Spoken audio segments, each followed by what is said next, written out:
Hello everyone, I'm Lord Arden, but you can just call me Lord Arden. Bit of a disclaimer, these videos are to give you a foundational understanding to help out a class on Kabbalah, which I'm the TA for. If you are part of that class and you dox me, also don't call me Lord Arden in person, it's not my name and I'm not royalty. If you're not taking that class, you'll probably be asking some questions like, what's a Kabbalah? Right, so, with formalities out of the way, I'm just going to get started on the Sefirot, which are one of the core systems in Kabbalah. There are 10 of them that form the Tree of Life, except there sort of aren't 10 of them. There's sort of 11 or 10 or a different 10 or 9. But there's also explicitly 10. It says that there are 10 and not 9 and not 11. So do with that what you will. We love Judaism. Their names, starting from the top, are Keter, Chokmah, Bina, Hesed, Gevurah, Teferet, Nesach, Hod, Yesod, and Malchut. One of the most important things to understand, something that I want you to always keep in mind, even if you don't fully get what I mean, is what the Sefirot are. There's a few ways they can be understood, but in my opinion, the easiest and most helpful way is to view them as sort of like Sefirot. You know, the Sefirot are very much like the Sefirot. They just sort of exist, and they have attributes and connections to them, but they aren't those things. Keter isn't a crown, or the concept of a crown, or anything related to a crown. Crowns are related to it. Keter is Keter, just like Malchut is Malchut, and Bina is Bina. Now, if you don't know Hebrew, that probably didn't make much sense to you, since you're missing a little bit of context there. Keter, the name of the uppermost Sefirot, is a Hebrew word meaning crown. Now, you might be wondering why I phrase it like that. If that's the case, I want you to pause this video and think about it for a little bit.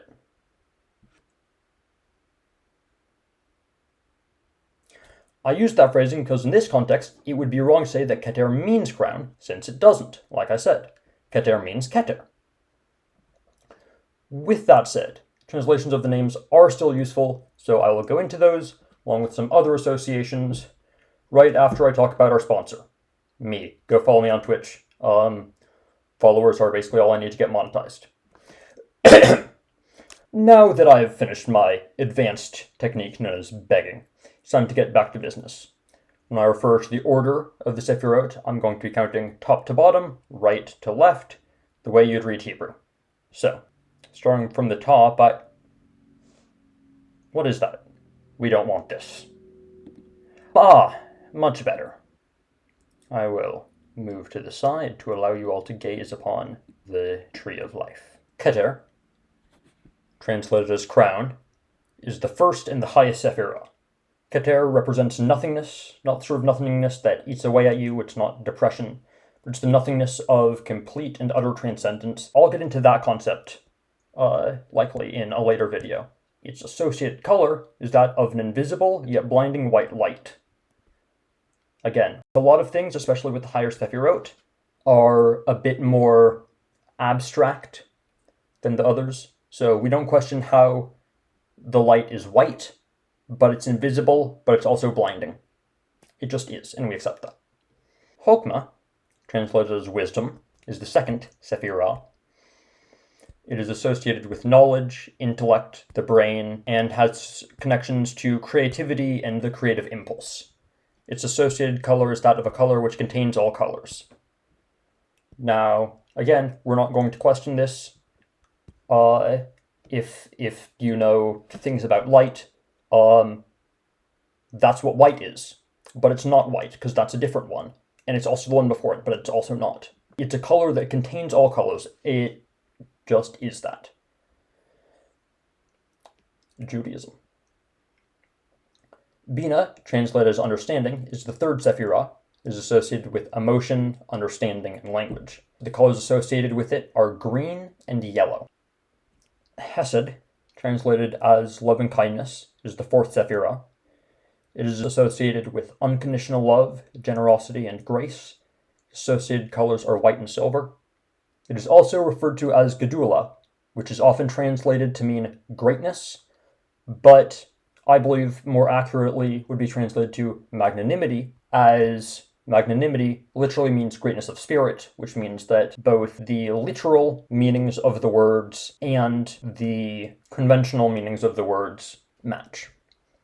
Gevura, translated as strength, also referred to as din, translated as judgment, is the fifth Sefirot.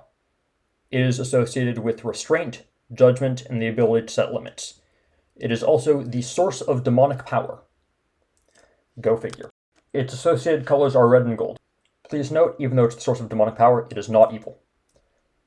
There's a separate system mentioned as existing a couple times that is essentially just the evil Sefirot. Those will also possibly come in a later video. Sefirot, translated as beauty, is the sixth Sefirot. It is associated with mercy, fair love, and the heavens, and its associated colors are purple and yellow. Netzach, translated as victory, is the seventh Sefirot. It is associated with eternity, prophecy, and self-assertion. Its associated color is light pink. Hod, translated as splendor, is the eighth Sefirot. It is associated with awe, self-restraint, and prophecy. Hod and Netzach are both associated with prophecy.